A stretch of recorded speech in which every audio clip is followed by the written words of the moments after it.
Hello guys! This is Athena Vlogger, full-time content creator girl.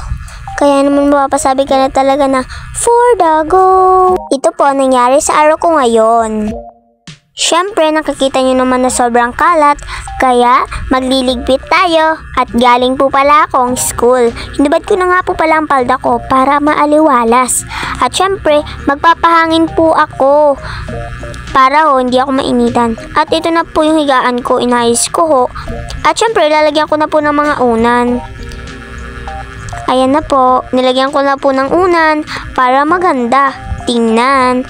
At dito ko naman po ayusin sa higaan ni mama. Syempre, ako pa ba? At ayan na nga po pala, sobrang madilim na.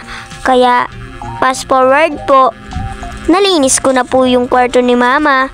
So, ayan, for the go. So, ayan nga po, nagpapaganda po ako at inuutusan po ako ng ate ko para bumili ng uling. At syempre, kinukuha ko po sa kanya yung pera. At pinuntahan po ako ng mga kaibigan ko dito. Sasamahan daw po nila ako. At ayan po sila. Kinakausap po nila ako. At syempre, ito po yung binili ko para kumain kami. Yan po. Pinapapili ko po yung ate ko.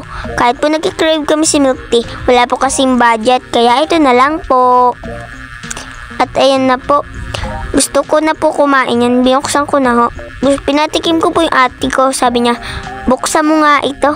At ayan po. Bye-bye!